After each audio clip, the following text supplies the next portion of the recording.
This is a very good rant request. The question of the listener is, how do I know if I'm called to be a pastor, if I'm called to be a shepherd? And this is a question close to my heart, and so I'm not going to answer this in a very theological way, exegeting the texts and all of that. I'm going to answer this question as if I'm actually talking to you and you ask me this question, right? First thing I gotta say, oh, by the way, this might have part 1, part 2, part 3, we'll see. But the first thing I'm gonna say is you gotta be a guy. Now, obviously, the person asking me is a dude. But for everyone else out there, pastors should be men. Only men can be pastors. Women cannot be pastors. That's the first thing. The second thing I'm gonna say is, do you have desire? Paul writes to Timothy and says, he who desires to be an elder, desires. So the first question is desire. Don't think about, if people said, oh, you should be a pastor, or if people say, oh, I really think that you'd be a very good pastor. Like, don't think of those first. The first question is, do you desire it? Do you want to be a pastor? And let me qualify that. Let me pepper it with a lot of qualifications and a lot of disclaimers. Desiring to pastor and desiring to preach are two different things. Okay? You can be a preacher, but not a pastor. But if you're a pastor, you're really going to end up preaching. What do I mean? If you have the skill to teach, if you have a desire to teach, to explain things, maybe you're called to be a preacher, but not necessarily a pastor. A pastor is more than a preacher. All right? Because a preacher comes in on Sunday, preaches, and then leaves. He doesn't do ministry. He doesn't do counseling. He doesn't walk with people and all of that stuff. What is a pastor called to do?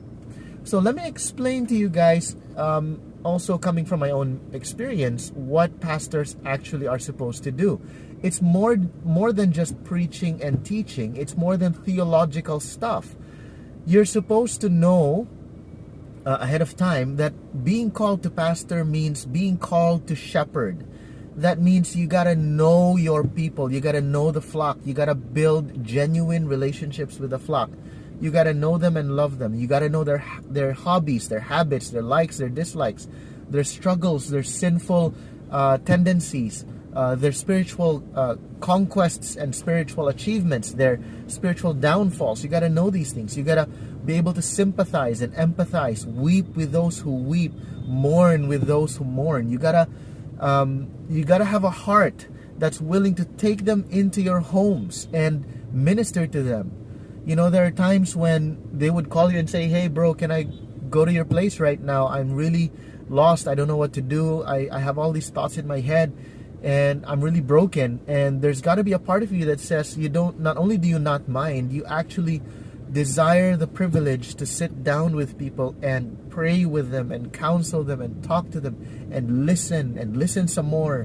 Be patient with struggles, be patient with sins, to not very quickly go down onto the whole, why are you doing this? But to listen and be able to say, I kind of know where you're coming from.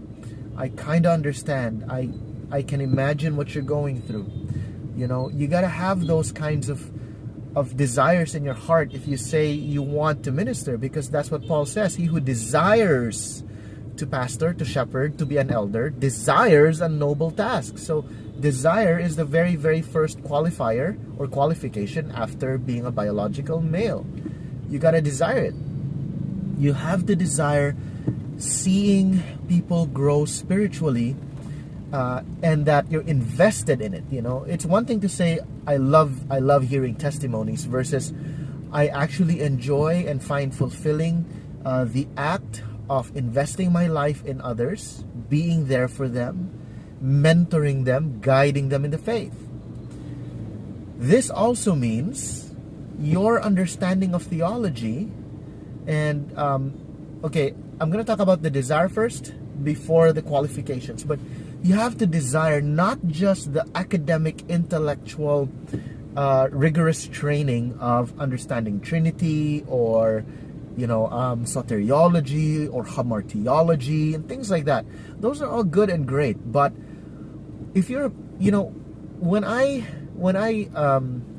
prepared to be a pastor, I thought, I understand the Trinity quite well. I can explain it well.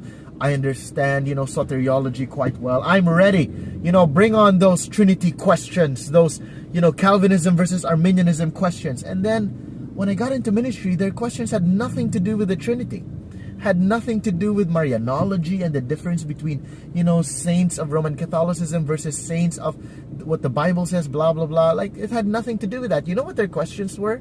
The questions were, how do I deal with my addiction to pornography? How do I fight my addiction to online shopping and Shopee and Lazada? How do I control my temper and my anger?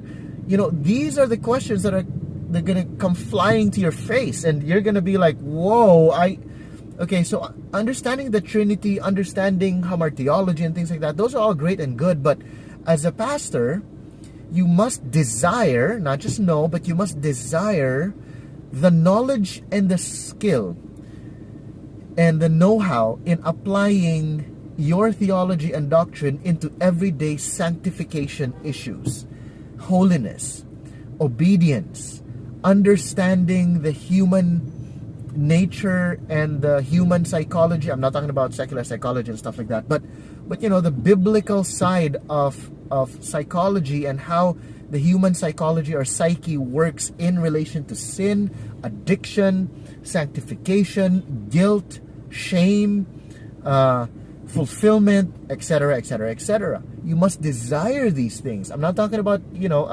skills, competence, ability, but just desire.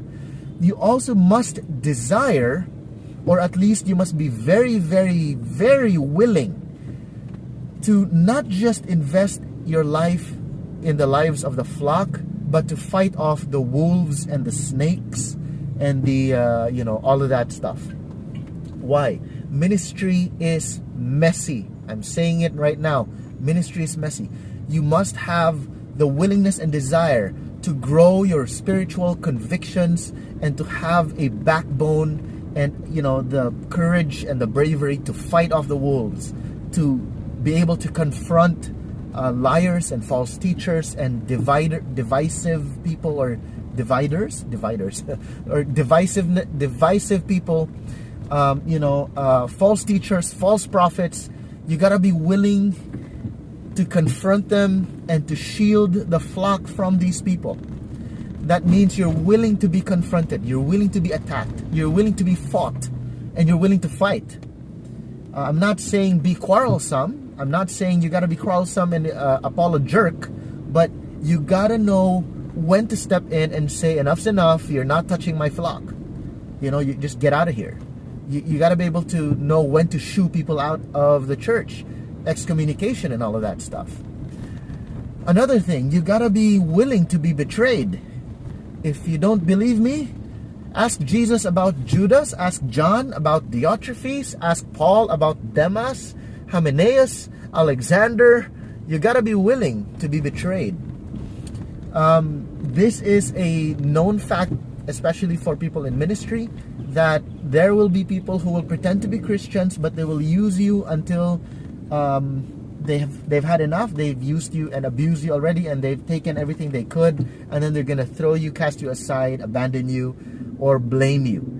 And a lot of that happens in ministry. You're gonna get blamed. You're gonna be called a killjoy when you point out sin, when you say something is unbiblical. They're gonna blame you for ruining their fun and things like that.